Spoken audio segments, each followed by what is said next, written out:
Welcome to Decades of Horror, the 1980s. See, this is the problem with these things. Daddy would have gotten us Uzis. This is episode 200. 200. Oh, Pew, pew, pew, pew. Yeah. Recorded February 14th, 2022. Yes, that's what we do on Valentine's Day.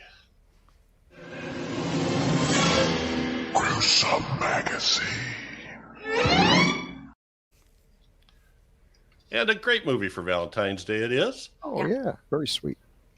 I am your host, Jeff Mohr, broadcasting from Eli's impenetrable underground bunker hidden in the mountains of Southern California. Tell us about the aliens, Jeff. This is a podcast about horror films released between 1980 and 1989. Each episode, my co-hosts Bill Mulligan, Crystal Cleveland, and Chad Hunt, and I will tackle another classic or not so classic film from this radical, gory, influential, and gruesome decade. On this podcast, we start with giving a few details about the film, and we follow that up with first impressions, and then we run with it from there. Joining me tonight is Crystal Cleveland, the living dead girl. How you doing, Crystal? I'm great. Happy Valentine's Day, I guess. I totally forgot it was Valentine's Day even all day, so it doesn't really matter. Wow. Happy Valentine's Day. Yeah, me too. Happy Valentine's Day. I just like to get the candy the day after, so Ah, that's cheap. what I like about Valentine's Smart. Day. I'm going to go buy flowers tomorrow. All right. Also joining us is Chad Hunt, comic book artist and co-host of Decades Before the Classic Era and the 1970s. Chad, how you doing? I'm good. What a trip back to memory lane this movie was. yeah. I'll bet. Well, it's going to be fun talking about it. Yeah. Yes, it is. And last but not least is Bill Mulligan, writer, director, special effects guru, and co-host of Decades Before the 1970s. An all-around nice guy. And oh, that is the creepiest looking cat. He is- Oh my he God, is- it's the best kitty. Gizzy, the Decades of Sweet. Horror cat. Yeah. How you doing? I like Crystal. I like the thing about getting the candy the day after. That's why I celebrate the 5th of July, half off on fireworks. I mean, it's great. Oh yeah. I do Yeah. the same thing Yeah. after Halloween. I mean, I do it before Halloween. but I also do Boxing it Day after. after Christmas, Mhm. right? And Mhm. I thought it was Yeah. called Nextmas. okay. They're not all winners, folks. All right. Well, because this is the 200th episode of Decades Before the 1980s, and what I find to be interesting is this started out as the Mad Movie podcast, Mad No. Monster podcast. I always get that wrong. Oh, I Yeah, thought he was Monster. going to say we all get new cars. Yeah. yeah. Yeah. That would be awesome. So the first 80 episodes were called Mad Monster podcast. Really? I had Doc Rotten and Thomas Mariani and I think assorted guests, etc. And then to kind of go with the new Decades of Horror motif, they 70s started and this became Decades of Horror the 80s. I didn't know that actually. And other past Probably should. Grue-Crew members, Christopher G. Mohr, Yep. Vanessa. Who else? I know I'm missing people. And I know the Black Saint used to drop in once in a while. I'm sure Dave Drew did. And Doc Rotten. And Thomas Mariani were the kind of the standards there for quite a while. So nice to have that foundation to build on. And this movie was chosen in a poll by our listeners / viewers between Altered States, Scanners, Sleepaway Camp, Cat People, and the winner chicken dinner is Night of the Comet, Yay. 1984. I'll be honest. This would have been last on my list, but the people have spoken. Yeah, Oh. I'm not saying I dislike it. It's just that's a pretty powerful group we have. I was actually a little bit surprised, but as I got into watching it, I was having fun. So It's Oh, one yeah. of my Was it favorite good movies of pick? all time. It's I knew definitely that. my favorite zombie movie ever. ever. Hmm. Yeah. Wow. That's saying a lot, too. There's some Yeah. good ones. Oh, written Look and at that directed by dusty old hag. Yeah, yeah, and her boyfriend Chuck, I think, is his name. Yeah. Are those fingerprints in the dirt by her hand? They're fake nails. They're the fake nails. nails. Okay. See, Crystal calls it. Notice that. Isn't that funny, Takes a though? woman to That's figure that hilarious. out, Such a cute little touch. Yeah. Written and directed by Thom Eberhardt. Makeup effects designer David B. Miller for the zombies, and this was the first film that he was the supervisor on, as he called it. Cast includes Catherine Mary Stewart, Kelli Maroney, Robert Beltran, Mary Yay. Warrenov, Yeah. Jeffrey Lewis, Sharon Farrell, and Peter Fox. All names you would probably be familiar with, or at the very least would recognize their faces. For sure. It was filmed mostly in L.A. At the El Rey Theater and the Sherman Oaks Galleria and Raleigh Studios. And the girl's house, was in the San Fernando Valley. It was released November 16th, 1984. Working title was Teenage Mutant Horror Comet Zombies. Boy. Wow. That would have Maybe been an what- awesome. It would. title. Yeah. It would. And in Germany, it was known as Der Comet, Der Tod kommt aus dem All, or The Comet, Death Comes from Space. Easy for you to say. Yeah. No, not really. The I was just being budget was estimated at $700,000, and the box office pushed $14.5 million. That's a So, pretty sweet you know, return. That's a about good 20 to return 1 on the return investment. on that. The synopsis: a comet wipes out most of life on Earth, leaving two valley girls fighting against cannibal zombies and a sinister group of scientists. Okay. And- Yep. And this picture is what happens to the people if they're outside staring at the comet. They Nestle turn Quick. to red Yep. dust. Well, anyway, I did Not to enjoy be that guy, but from a scientific standpoint, doesn't make a lick of sense. But who No. cares? Well, but what about the science we don't know about yet, Bill? magic. Alien science, comet magic. science. It only comes every 65 million years, and the last time It wiped out the it dinosaurs. wiped out the dinosaurs. Now, you would think, I mean, We haven't given, found that layer of red dust yet, I don't think. given all the paranoia that is out there and with the internet, if this were to happen now, half the population would survive, because you just drop that little factoid on people and they're going to be heading for the basement. I'll be out there watching the comet. I'm not going to miss a once in a lifetime opportunity like that, but then I'd be red Comets dust. are weird, man. They either turn you into red dust zombies, or they bring Triffids. all the trucks and Yeah. to life. You know. Oh, God. Yeah, right. That's right. That's right. That's right. Okay, well, here's the main I've poster never everybody seen sees, that. which is really? Kind of a Twilight Zone looking thing. It's missing the credits, I think, at the bottom, but that is the one. And I that's far better than the cover of the Blu-ray, at least in my opinion. Well, Yeah. I own a copy of it in Blu-ray, but it's got them on the cover. Do you have that Yeah. too, where it's the collector's one? Yeah, it's kind of cartoony. Yeah. I don't know. It's like- Yeah. I like this better. Maybe it fits it. It's intriguing. It doesn't give away anything. Yeah. I like that. They don't make posters much like that anymore. So, Chad, we do have Chad. a few taglines. Oh, yay, taglines. Oh, I bet they're good. You think? They always are. Place your bets. Place your bets.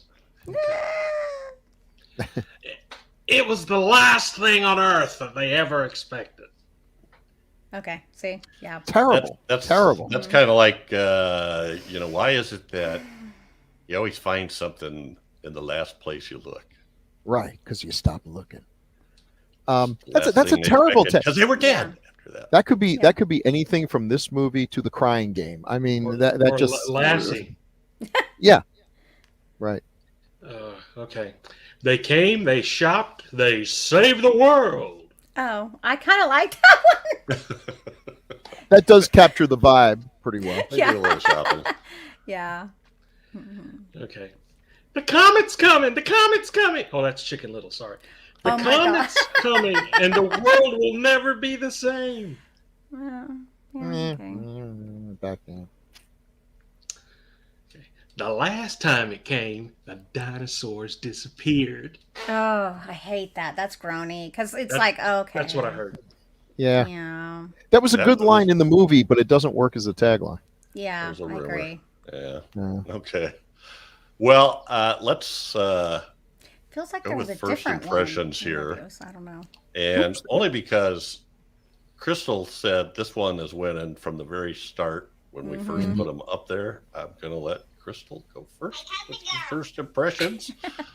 Hope so. Okay, so I saw this movie as a kid, and oh my god, I think this movie like changed my life. Obviously the You gallery started was- shopping without credit cards and I wish. carrying Uzis and stuff. Right. But I remember when they went shopping and I was like, how awesome would that be? Oh my gosh. And it kind of reminded me of like National Lampoon's European Vacation when they do their shopping spree. I love the whole little montage, the 80s montage. It's really makes me happy. And then it's girls just want to have fun. So here I'm a little kid, I'm dancing like so it had a little bit of horror and some fun. And the two girls, I just remember thinking, oh, they're so pretty. Like I want to be like them. And they had this big hair.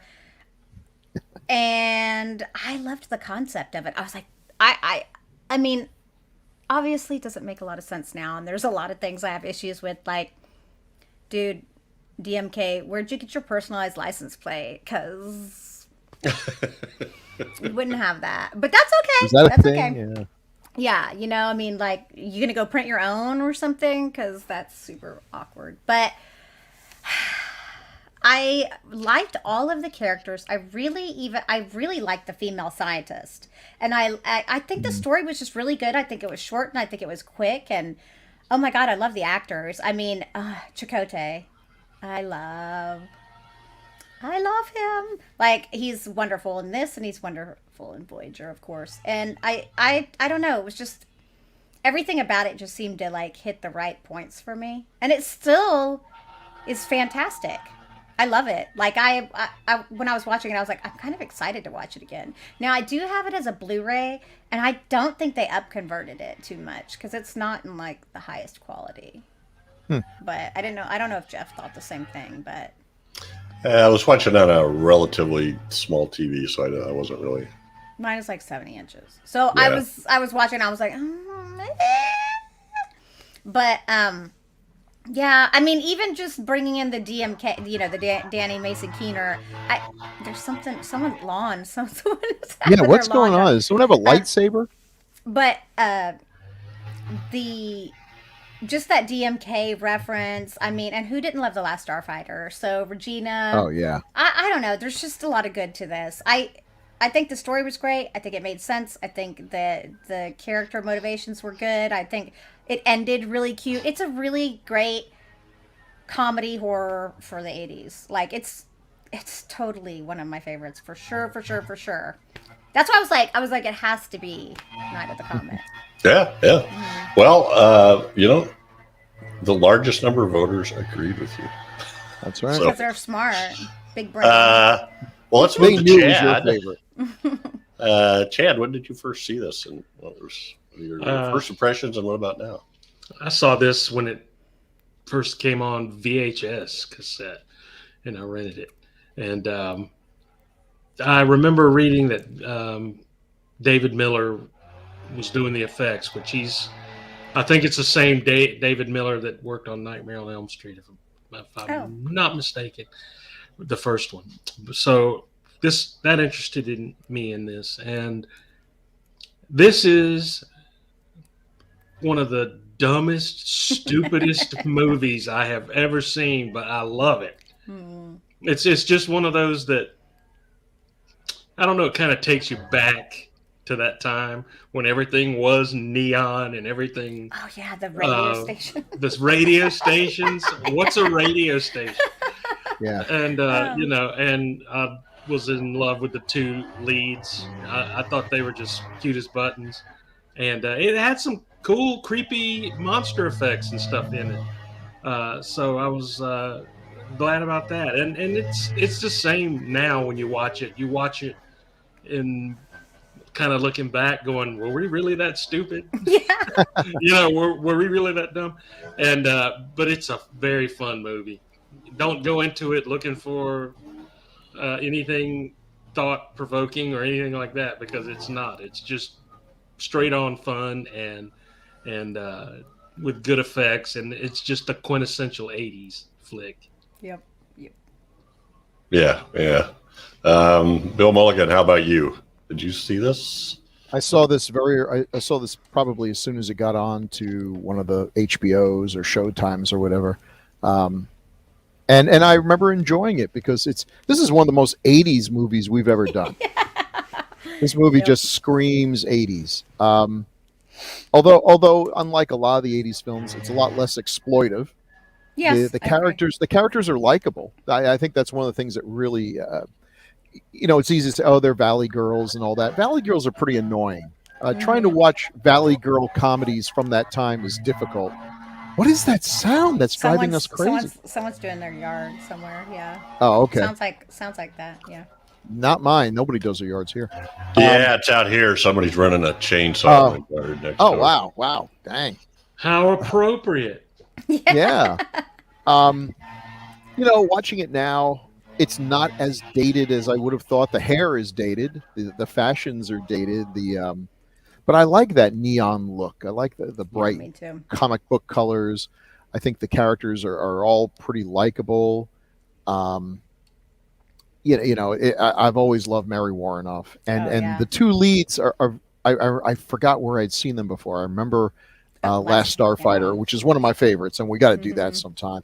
And Kelli Maroney, I was not a big fan of soap operas, but I had a lot of women friends who were, and I'm pretty sure I recognized her from some of those soap operas that we had to watch in college to be able to watch something else. And I feel like she played a nasty character or something, but she's very likable in this. I've seen some reviews that talk about how annoying she is. No, she's a kid's sister. She's perfectly okay. The movie doesn't have a lot of depth. These folks have lost everyone they knew and everyone they didn't know. They're like alone in the world, and they take it pretty well. But, so what? Do we need 20 minutes of them moping about the fact that there's no one left or anything? Nah. Go shopping. I mean, come on. That was always a fantasy. I've loved that idea since they did it in Twilight Zone, Omega Man. If I were the last person on Earth, listen, I'd miss you all. I would miss you all terribly. But I'd get over it pretty fast and do some shopping, like really stock up on stuff. I'd have a man cave that would be the best. It would be at least 2 hours before. Oh yeah. A manly tear would go down. As soon as the first hunger pang comes, he goes, "Who are those guys again?" See, for me, ideally, I just want time to stop so that I could go and enjoy my time in the mall and do my thing and have my stuff and then have everything get back to normal after I've loaded myself up. That's all. Yeah, I want both. Okay. Sorry. I'm going to admit this. Uh-oh. I've never seen this before. How? Wow. I have a thing. Against what I would judgmentally call teeny bopper movies. And this just looked like, I'm not. I got teenagers at home. I don't. So you think you're better than us, is what you're saying? Yeah. But he liked it. He liked it. Fair enough. Older. But I did. I loved it. And it's exactly what Bill was saying, in that what's amazing is a lot of times teenagers in movies like this, the way they write them and the way they act it are just really annoying. And the way Valley Girls were portrayed were was really annoying, but they don't do Uber that. annoying. Yeah. So there's Yeah. nothing annoying here about these characters. You know, the sisters get the one sister's a little ditzy, and the other one is a little more serious, but she's kind of funny. And there's just not. There's no reason to dislike them. And they have good chemistry together. Oh Yeah, yeah. they do, and so it's fun. It's well paced. It's got, there's a couple of the your basic dream sequences. You got to stick those in there. Oh yeah, the dream within a dream. Yeah. Oh yeah. It's the Very dream American thing. Werewolf. Yeah. But I enjoyed the heck out of it, and I think I have a little bit of a crush on Catherine Mary Stewart. And she was in a soap opera too, Bill. They were both in soap operas. And so I got a part crush of on the Mary reason- Warren so we can double date. I think this would be awesome. Well, and so that's why they picked them. They thought, because they worked on soap operas where you were expected to step up to the mark, Learn your do lines quickly, one yeah. take, go. And so Right. at least that was their impression of it. Well, I like the bit of trivia that Kelli Maroney, getting her wrong. Maroney, Yeah, that she actually asked to be slapped for real right? because the fake slaps weren't really working that well, and she just wanted to get this over with and keep the budget low. So she just said, "Slap me," and that is a good slap. I mean, you could tell a fake slap from a real slap, and that was a real slap. It sure seemed like it anyway. So that's being a trooper. That's being a real trooper. Well, so here's Catherine Mary Stewart, and I don't know why I love that picture of her riding a motorcycle, although the trivia says that she did all her own stunts except ride the motorcycle. So I guess that was on the She looks stage like a with legit backdrop or something. ass kicker there. Like, Yeah, not she does. faking it or anything. Like she's gonna rescue her sister and kick some ass in the process. It's nothing, and yet she looks cute in the others too. It's not forced. She's just got a. Well, and she there's that scene at the very beginning where she's playing the video game, Yes. and she has that same intensity there, which I mean, she just did the same thing in Last Starfighter, right? So There's a straight line from this character to Buffy the Vampire Slayer. I feel like she kind of reminds me in that bottom photo like of a Sarah Connor type. I think she looks Yeah. like Oh, a that's Sarah good Connor call. for some Yeah. reason. She's Yeah, tough she could've. without being too tough. She's Right. she's good Still at writing feminine. that line. Yeah. So she plays Reggie, and she's, That dress. she's still doing stuff. So 80s. Oh my God. With Yeah. that V? What on earth? That is space alien Oh. stuff there. I'm just looking at, let's see, Days of Our Lives, 150 episodes. Oh, yeah. And then got out of that, did Last Starfighter, then Night of the Comet. Love. And looks to have kind of gotten out of the, she did Night Flyers. Oh, I haven't seen that in a long time. Yeah, I haven't either. I was thinking about that the other day. So anyway, yeah, she's a lovely woman and did a good job here of making. They do those corny lines. She does that line where the guys, the doctor / scientist is asking her, "Have you ever been pregnant?" And she does these seemingly off the cuff lines or ad lib lines without sounding too corny or too. They come off. She does a good job at those, I thought. So yeah, then Kelli Maroney. The hair. Yeah, the How hair. did they get the their hair The so hair. big? Oh, and the cheerleading outfit. Yeah.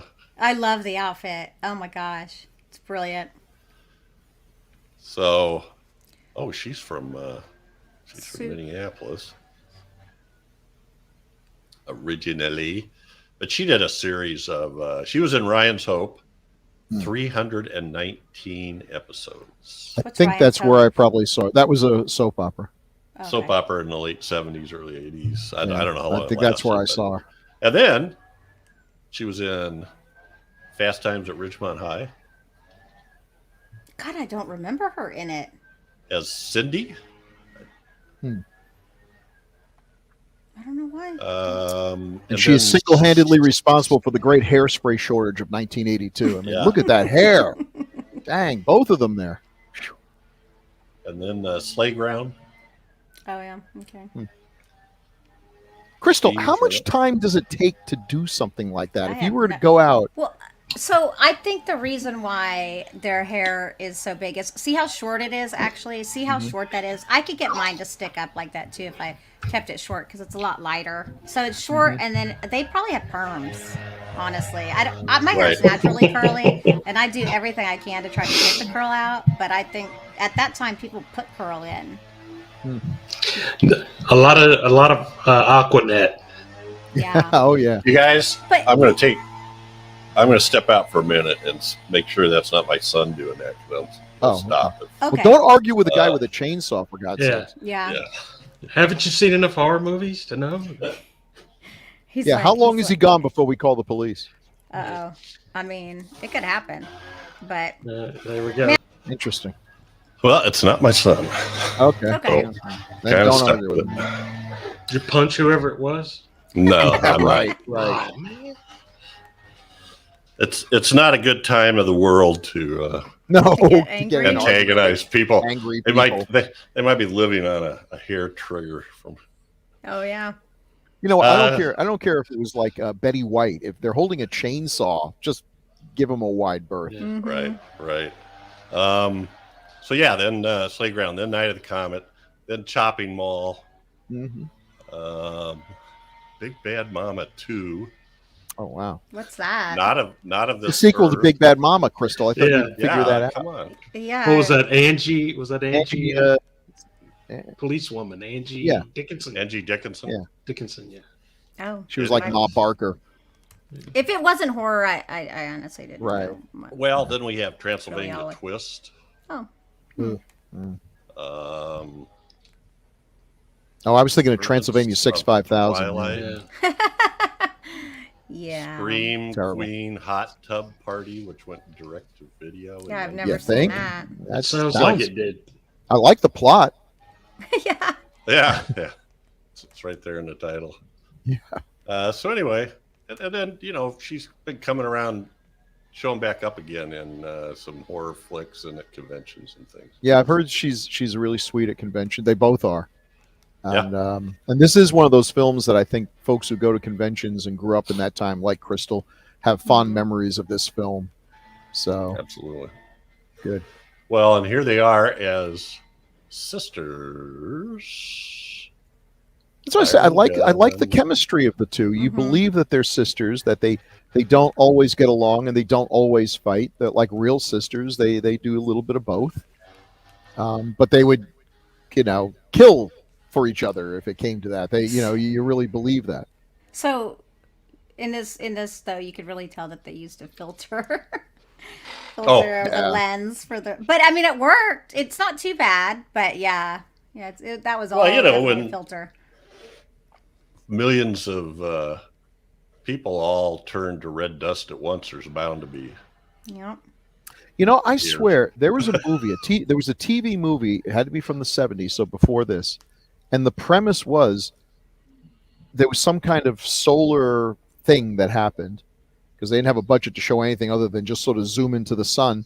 And the folks that we follow in this movie are like the only ones left alive. Everyone else has been turned to dust.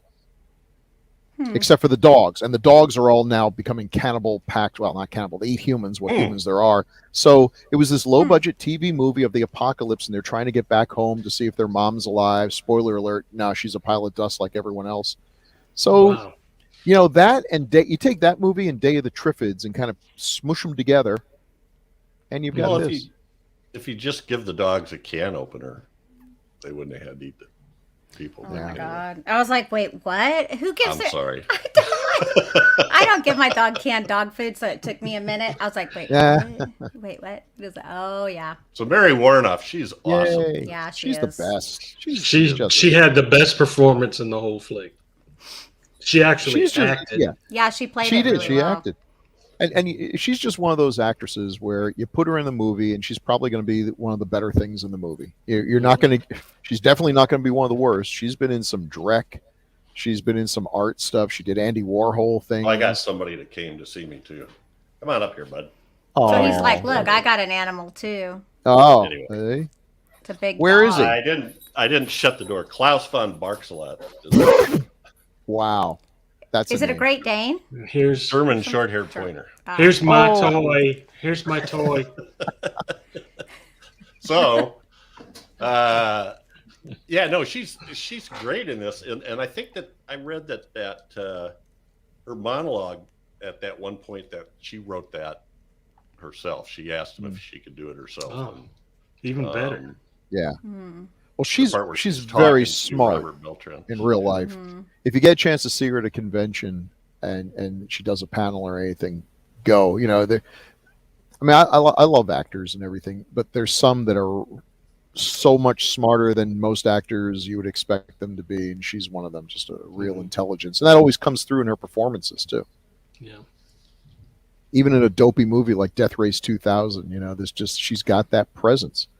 She was never a major star. She didn't get cast in a lot of Hollywood type films, but the stuff that she was in, she just left such an impression. She's almost Well, like in comics there's certain artists that are called artists. You know, that everybody in the artist community. I think she's sort of that way. You never hear anybody saying anything bad about Mary Warrenoff, and she seems to have a lot of respect in the acting community. So. And she's really sexy in such a different way. Yes, exactly. She has unusual good looks. I mean, Yeah. so many of these actresses, it's cookie cutter. You know, or if you ever go to a Miss America pageant, not to take anything away from the photo, my niece was involved in that, but a lot of them, I couldn't, if they switched dresses, I think it was the same person. And then there are those who just, are also extremely attractive, but in a unique way that can't be replaced. And if you want a Mary Warrenoff type, you pretty much had to cast Mary Warrenoff. Mhm. I don't I know thought any you were other talking about actors that Jeffrey Lewis for a second there. Well, that too. Well, so she was. I think Robert Beltran suggested her for this role because they had just both been in Eating Raoul together. Oh, Ah, she was perfect for it. I mean, yeah. Eating Raoul is a movie we should do sometime. It's a little artsy for us, but that's okay. I've Yeah, never and seen I think it. isn't Robert Beltran is Raoul, correct? Oh, yes. Right. It's Paul Bartel. Are they literally eating roll? I don't want to give any spoilers away, although it's in the damn title. So Okay. there's it's way Like more a of a Benton political comedy than a horror movie, but it's got some elements. Well, and we just. I should say we just covered a movie she was in, but Warlock. Oh yeah, Warlock. Oh, yeah. Yeah, of course. yeah. Mhm. That's right. Um, A lot of small but memorable roles. anyway, she's good, and she has that look, like you were saying, Bill. She's able to. She looks like there's more going on there. Mhm. You know, her face. It looks like She's it doesn't thinking. look like she. Yeah. Yeah. Yeah. Like there's actual thoughts. Right, which Yeah. is good for her character too, because most Yeah, of the yeah. evil scientists are pretty cookie cutter. They're just evil, and this is not what she signed up for. Mhm. She wants to survive, but not at the price of eating little kids or whatever it is they're going to do. And Oh, they're just draining them of blood. Remember? Yeah. Well, first they kill their brains, and then they just use them as. it's Blood awful. producers, And yeah. what future does it have? I mean, so here's someone who's It's so unusual for a horror movie, who's basically sees her future as being essentially a vampire, and chooses no. It's not Well, they worth don't living even if you have have to a live cure, as a monster. technically. They No, don't they're even know just that going they to could do it. That's why she's like, it's not even like they don't even know what they're doing. right. It's like so bad. So I wanted to That's- bring these Oh, yeah, folks sorry. out too. So it's hard Yeah. to find a picture of some of these in the movie. It because is. It's always they're so darkly lit. But Yeah. Robert Beltran, that's the I think I My So favorite. young. shot from the end when he's in the family. Yeah, yeah. Chicote.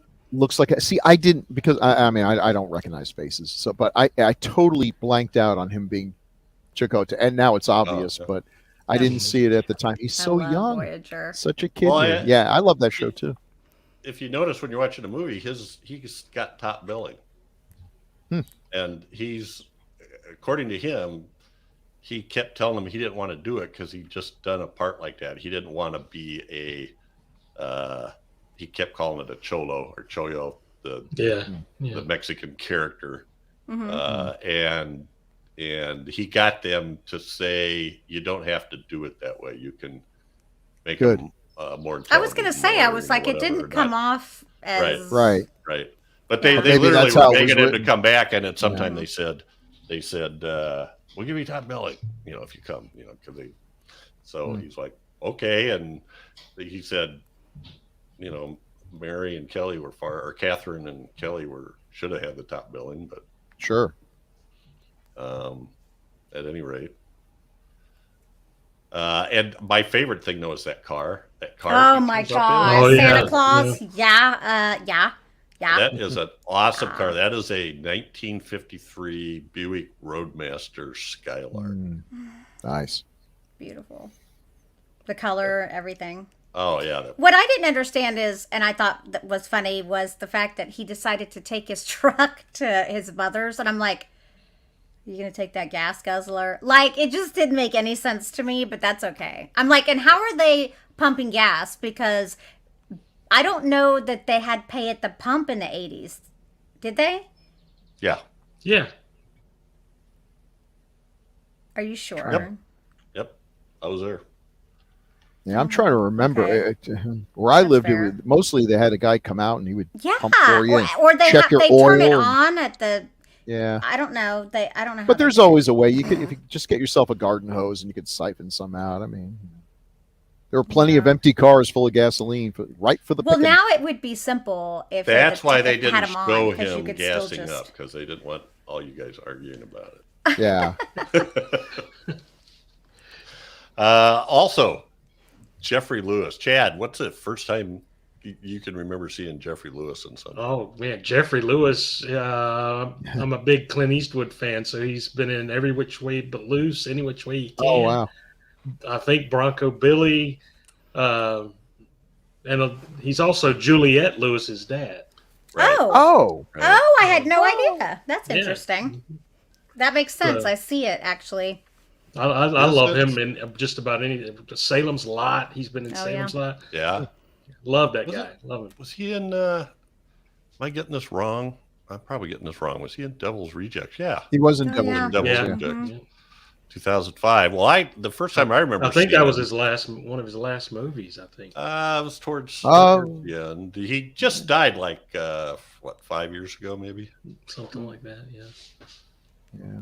I gotta scroll up. He did one of the voices in Haunted World of 2015. El Super Bisto. So I guess Rob Zombie was a fan too. Mm-hmm. Yeah, he did. He's one of those guys Rob Zombie always has in his movies. Right. The kind of B-list actors that that were A bunch of memorable movies after character that. actors. He did a bunch of stuff after that. Did he? Okay. Yeah. What I remember him from first, and of course, before I say this, the first thing I remember him from is High Plains Drifter. Mm-hmm. So another Clint Eastwood movie. But I'm thinking he was in, was he in Thunderbolt and Lightfoot? Yes, he was. So those two were, I think, roughly the same time. High Plains Drifter, 73, Thunderbolt and Lightfoot, 74. Both Clint Eastwood movies. I just thought it was great playing these sort of, I don't know, sort of hicky bad guys, sort of. I didn't realize he was in My Name Is Nobody. Boy, Really? he's got a hell of a resume here. 226 credits. Oh yeah, he's in everything. He's in everything. So anyway, and he doesn't, in this movie, he doesn't do a lot. He's supposed to be the head scientist, but yeah, they don't give him a lot. I think they might have solely hired him on the fact that his face would make a good zombie.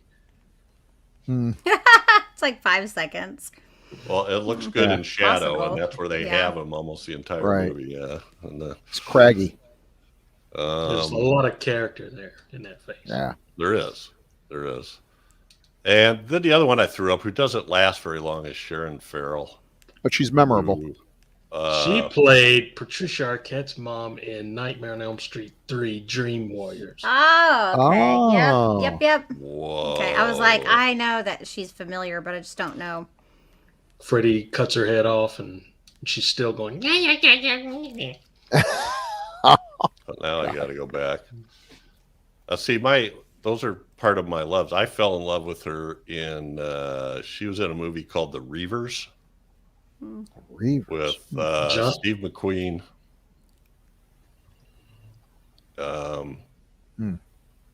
It was it's an odd movie with that one kid. What was his name? Sure, don't show his name. He was the lead in the movie, and you don't have Mitch Vogel. I don't know if you remember him or not. Oh, Mitch Vogel. Redheaded kid, yeah. I'm like, It took place in Mississippi, and Steve McQueen and his buddy. Gosh darn. She was the girl in the polka dot swimsuit in the wackiest ship in the Navy. So There you go. Anyway, actually, it's the wackiest ship in the Army. That makes no sense. Oh well. well, my dad was in the Navy and he headed naval aviation, which is kind of odd. That's true. The Navy has considering- everything. They've got airplanes, boats. They got the works.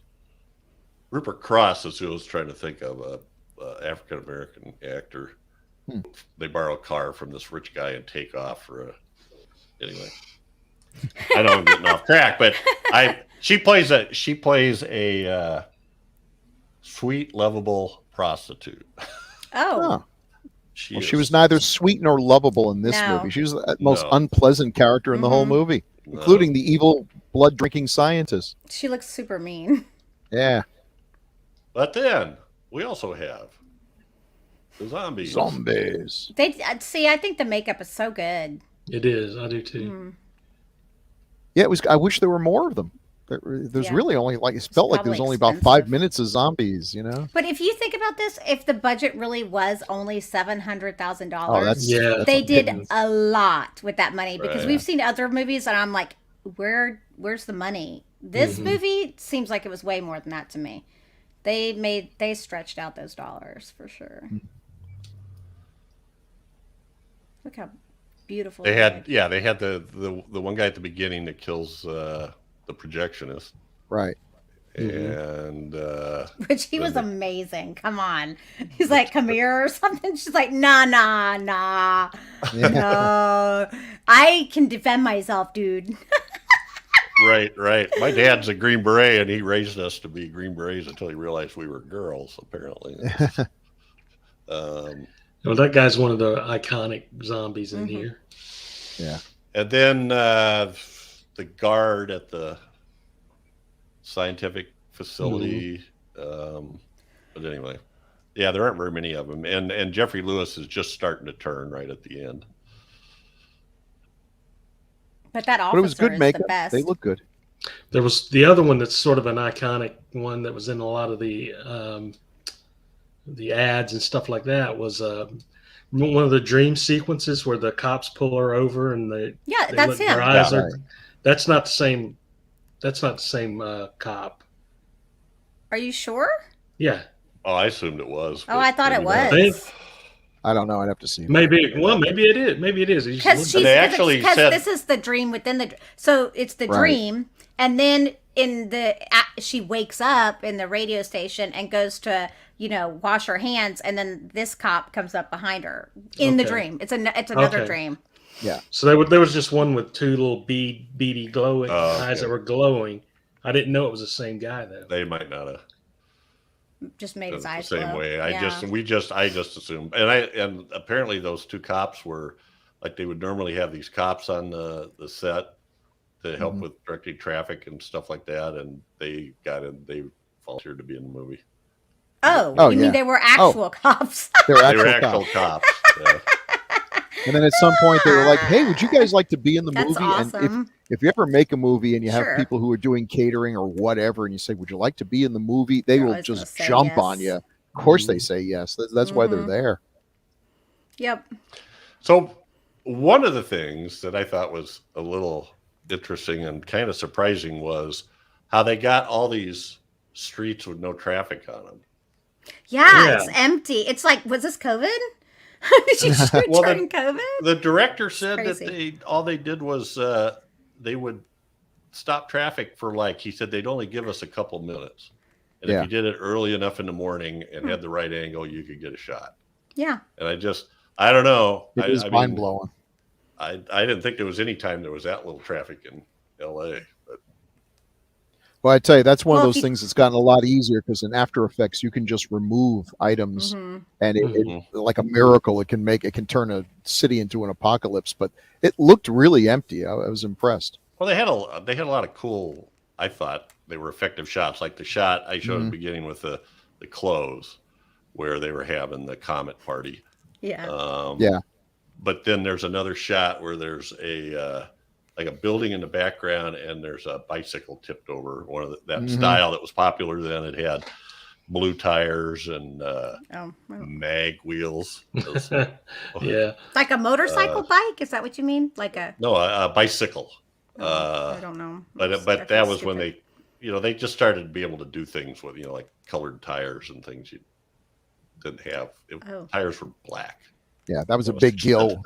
First kid on the block had colored tires. Aren't tires usually black? Like I don't. Yeah. No, that's what they they always always used to style be. or something?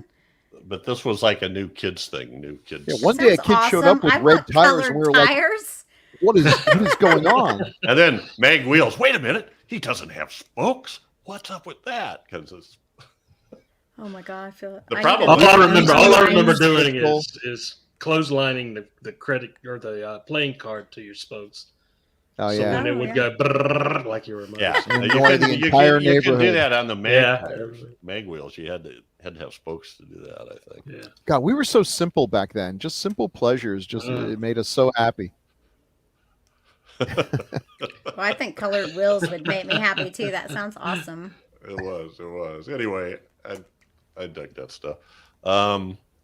So what about the radio station? That was kind of interesting too. Apparently that they had like the whole weekend was just on autoplay and had a series of tape players that turned on and off at different times with timers. Well, what I did like about that is that it was over Christmas, right? Yeah. Let's see. It was over Christmas, so it makes sense if they wanted to take some time off. Because I was like, I know that there's no way that they had these radio stations running the whole time. Like, right? I mean, maybe I'm crazy, but over Christmas, that's brilliant. Yeah. Well, back then, there used to be radio hosts that would go all night, every day, like that. Even so, do you think holidays. it's unusual you think it would be unusual for this to happen? Do you think it's even possible? It was a great plot point, though. It could be the guy said the Comet's coming, dropped his mic, put it on auto, and took off for the hills. I don't know. Well, he did. I think he said, I'm gonna get you guys going here, and I'm gonna go out and check out the Comet. I think that was like the last line, and then he played a song, and then it switched everything over to auto. I don't know. Never been a DJ, so I'm not sure how all that would work. But I do know they used to syndicate stuff, like Casey Kasem or the top 40s. Oh yeah. That stuff on the weekends, and I never imagined that there was a guy talking to me. Oh yeah. Who's Art Bell? Is Art Bell on now?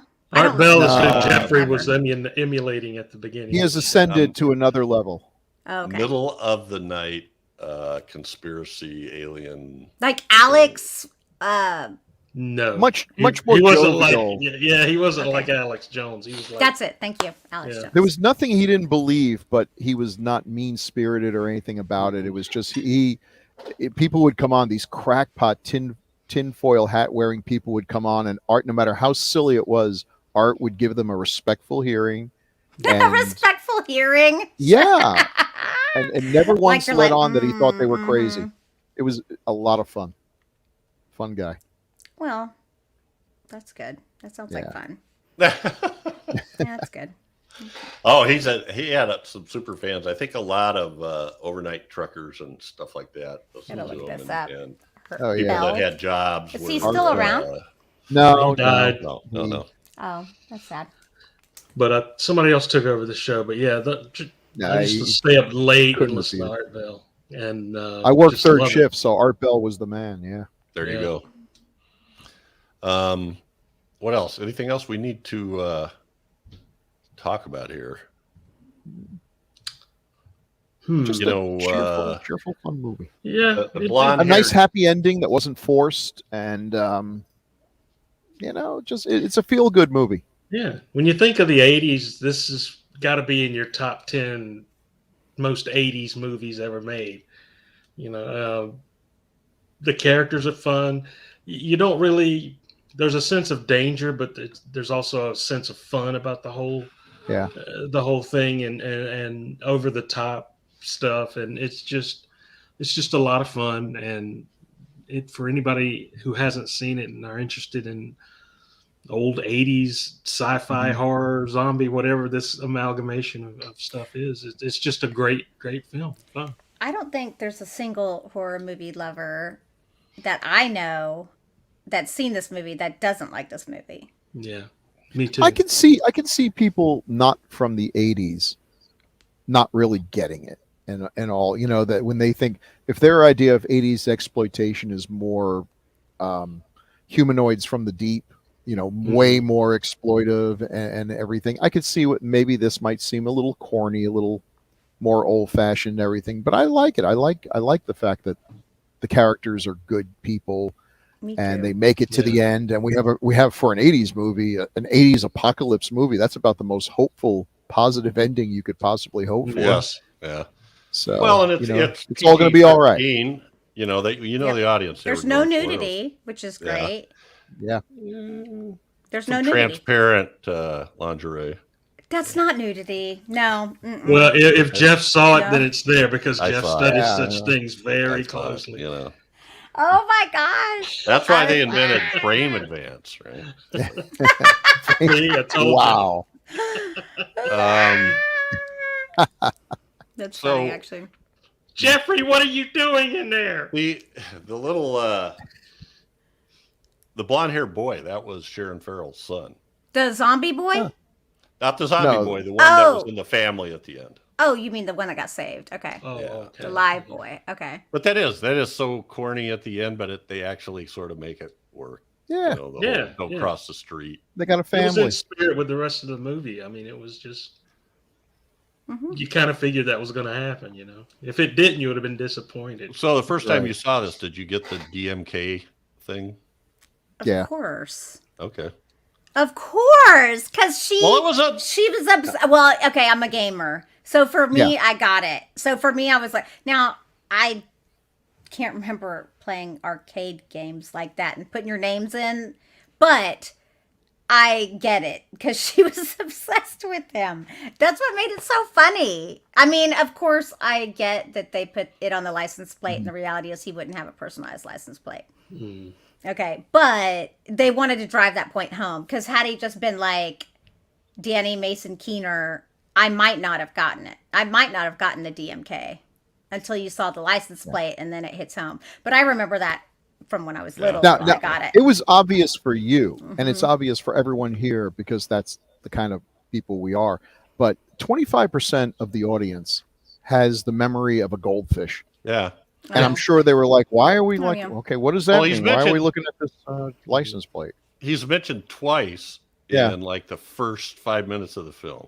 Mhm. And then we Yeah. don't, it's never brought up again for an hour and a half. Mhm. So that's the only reason I asked the question.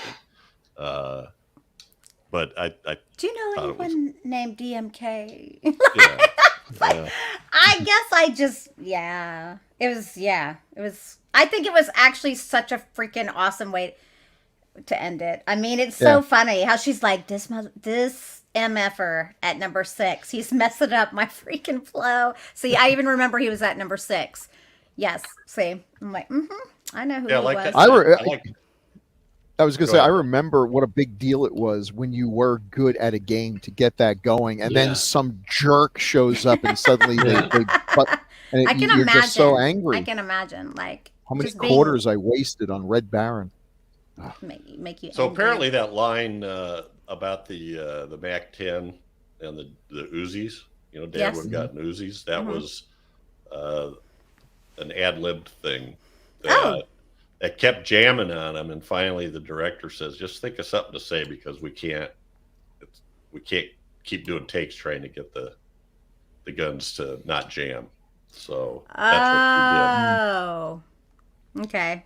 what he did. And then Catherine Mary Stewart threw it in too, right? She played along with that. I don't know if there's anything else to talk about here. No, I think we covered most of it. Alrighty. Check it out. It's out there, and you're right. It is like the most 80s movie. It is. Mm-hmm.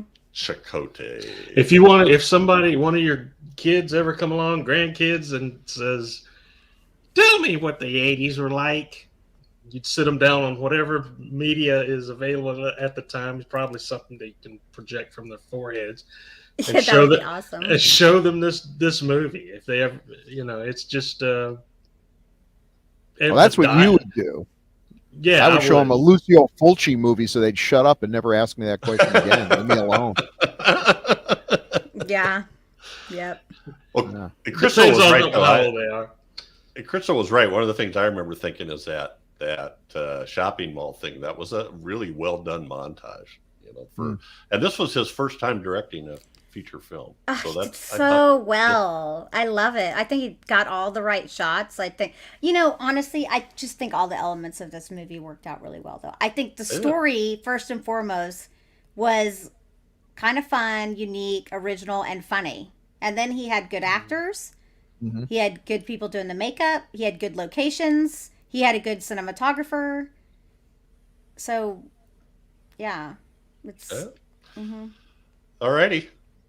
I think that's it for Night of the Comet. Thanks to everybody that voted for this. Yeah, thank you. I'm so glad it was this one.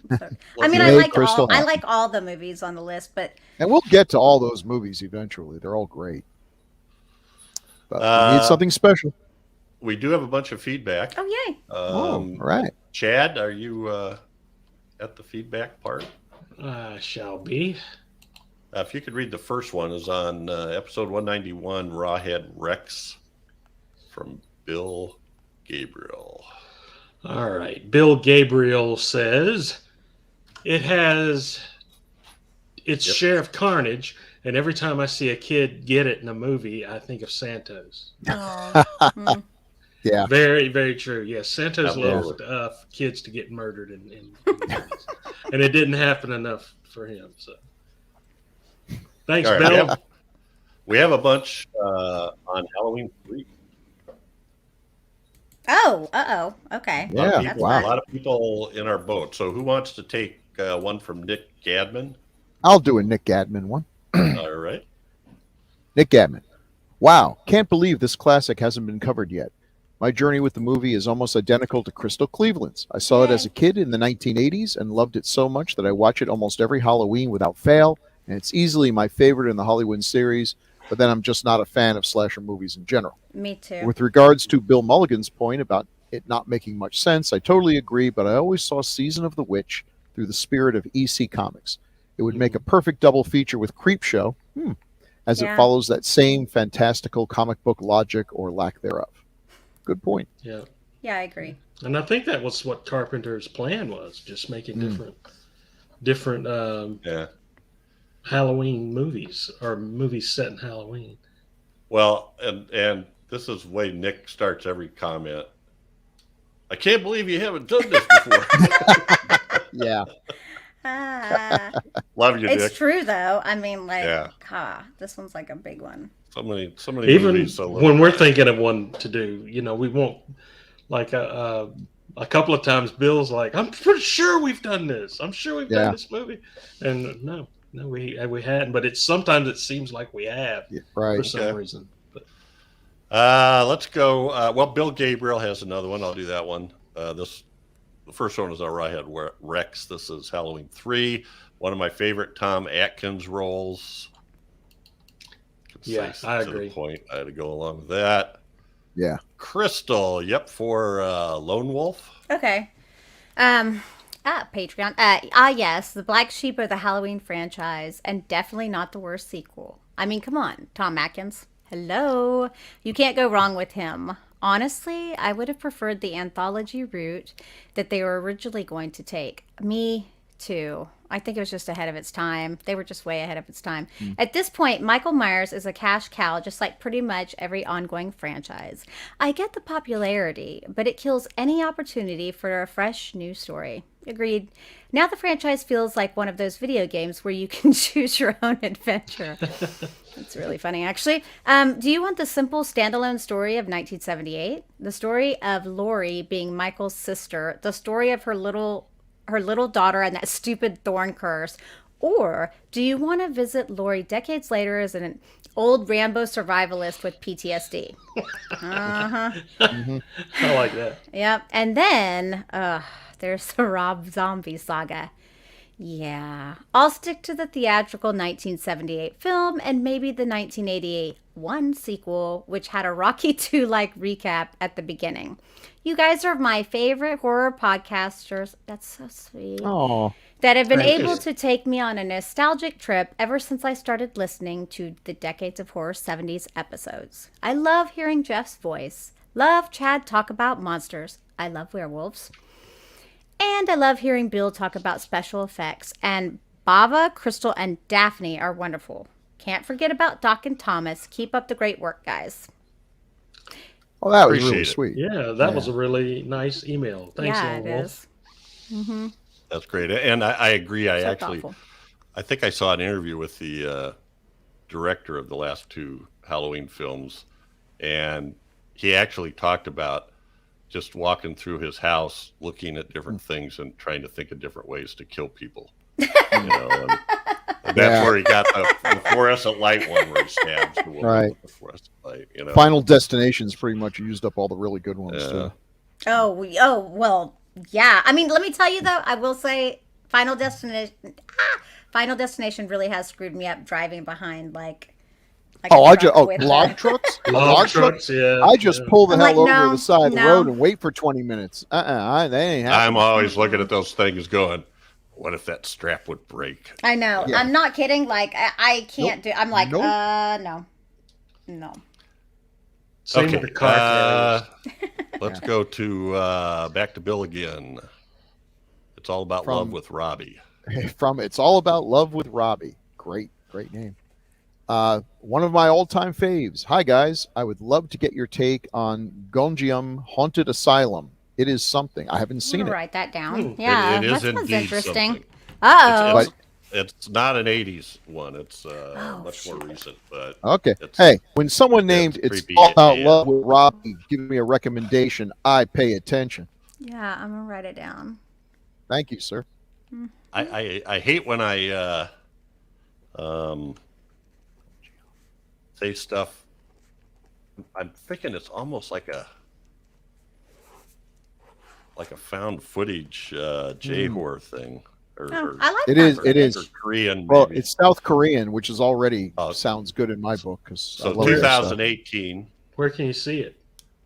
I don't know. It's 2018. It says I think it's on Prime Video, included with Prime. Okay.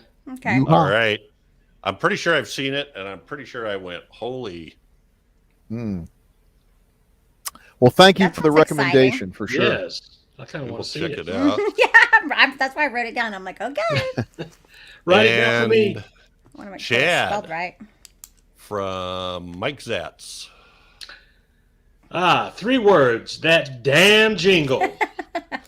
And we did a great job on it too. I love the jingle. I thought we deserved some kind of major award for doing that. Yeah, major prize. Yeah. Another thing, to Bill's point about the film's marketing, in order to distance this from the two previous films, I think the film should have been called Season of the Witch, Another Halloween. Oh Yeah. yeah, it would have been like a different movie for So- sure. Yeah. So Mike actually, he's like hitting us from 10 directions at once. So I forget where that comment was, but he also made a comment to Patreon. So yeah, Chad, go ahead and read that because you took part in both of these. Oh, okay. You see that the arrow Patreon, breakout? just where it Yeah. says Patreon. Yeah. Okay. Yeah. Gotcha. Episode 198, Halloween 3, Season of the Witch, much better sync of co-host than classic episode freaks. I like this film, but the effing jingle. So we talked about that before, where we tried to sing the one of us thing. Yeah. When we did Freaks, and it was a disaster. Yeah, it wasn't too good. But I suggest going back and listening to it anyway. Yeah, Plug. Okay. I think it was episode 8. Talking about Halloween 3, Season of the Witch. I saw it in the theaters in 1982, and I was alone from the majority of my friends who saw it then as well. They were looking for the shape, not a warlock. I like the idea of a trick on present-day children, and that is the motivation. What a treat. While a lot of the plot does not make sense, especially toward the end, it is a good, sometimes gross-out installment in what would have been an ongoing anthology revolving around All Hallows Eve. The inconsistencies do not really affect the film as you're seeing it, but afterward, the WTF question mark illuminates over the noggin. Dan O'Herlihy is great as the Grand Warlock. Oh, yeah. Oh. Thom Atkins, and for me, was the only great at the end of the Invasion of the Body Snatchers moment. Oh, okay. Yeah. The Grue-Crew did it again in a fantastic podcast. Bill, beautiful redheaded grandkids. Oh, yeah. Thank you. They are. They are cuties. Oh, May I suggest the 1980, the ninth configuration? While not true horror, it might fall into the purview of DOH. Keep rocking the decades. The ninth configuration. Why does that sound Yeah. familiar? William Peter Blatty Peter did it. Blatty. Yeah. Oh, that should be horror, right? It's from his novel, and then he directed it. I think I almost picked that because I had in my head that somebody had suggested that, It's unique. See? It's interesting. and I went a different way. So we'll take a look. And then one from Evil. Evil. Evil. Yes. Who wants to read that? I'll go if you want me to. Okie dokie. Okay. I saw this in the theater when it first came out. My 10-year-old brain confused AF about the whole experience. I did hate it because I wanted more Michael. However, in recent years, I have come 180 degrees on the whole affair. And I think most people have. I think it's starting to get love again, thankfully. Yep. And I appreciate you using an AF. Yeah, So we don't have to translate for YouTube. I absolutely love this movie now. I honestly feel if this were originally released as a standalone movie, it would have done better. Agreed. They should have just called it Season of the Witch 82. To differentiate it from Season of the Witch 72. Or if JC wanted to continue releasing movies under a franchise tag, then he could have chosen another name and saved Halloween for what it became. I love JC, but his stubbornness kind of killed. True. Yep. Kind of killed Halloween 3. It was the initial fight with Akkad. Am I pronouncing that wrong? Yeah. Akkad over Halloween 2, which caused this whole mess. It is a shame because it is a great flick. Oh, and do you want me to keep going reading that second part? Yep. Oh, and speaking of Krull, another awesome movie. Yep. Yeah. That movie suffered a huge budget slash that crippled the production. Oh, okay. Ergo the Magnificent was actually supposed to have additional effects in post-production that was going to make him into a little person of sorts, but it never materialized. This is why all of his lines have him talking as if he were tiny. Just a bit of... That's so interesting. Wow. Krull, we got to do Krull I sometime did love because Krull. that Yeah, I we love do. Krull. We do. I said Interesting movie. it's a great movie. Well, thanks to everybody. Yeah, that's a lot of yeah. feedback. That's awesome. We love it. And like serious feedback. Like I appreciate Yeah. all the time. well thought out. Mm-hmm. So thanks, Bill and Nick and Mike and Lone Wolf. Keep that coming. It's all about love with Robbie and Mike Zatz and Evil. Evil. I can't not. It's like evil. I think it's from, well, maybe not. I'll have to look at his avatar. I always think of Evil Ed from Fright Night. Fright Night. Yeah, me too. I always think of the Your guy dinner is in the oven. Ernest Borgnine in SpongeBob SquarePants going, Evil! Oh, well, maybe that's it. I got to double check here. So, thanks for the feedback. Keep it coming, everybody. We actually had more feedback. This feedback is from the last episode. We didn't have time because we talked so much about the effects with Ralph Miller, et cetera, and From Beyond. And we already have a couple comments about From Beyond. So we'll catch those next time. Catching up on the feedback. Keep that coming. Either on YouTube, please like, subscribe, and alerts, all that stuff. Make comments. We love comments. We love comments. Well, Group Believers, that's it for this episode. But every 2 weeks, we'll be focusing on a specific film released between 1980 and 1989. Next up, we tackle one chosen by me. And my brain was just doing a connect the dot thing. And so I picked Chopping Mall, 1986, because Kelli Maroney, Mary Warrenoff, Mayhem in a Mall, and Barbara Crampton, which we just did on From Beyond. So Dot's just connecting like a sum. And everyone loves Chopping Mall. Honestly, what's interesting is Chopping Mall is not one of my favorites, but I don't dislike it. But I'm excited to talk about it because I do think everybody loves it. Well, it's fun. Yeah. All right, folks. Catch us again here in 2 weeks. Happy 200th episode, everybody. Oh Yeah. We should have Thanks like for confetti. hanging out. We look Share pretty good with for your 200. friends. Crystal looks pretty good for 200. Oh. We all look great for 200. What you talking about? Like, can you imagine? I'm like, Catch us again here in 2 weeks for another great horror movie of the 1980s. As only decades of horror can do it. Say good night. Good night.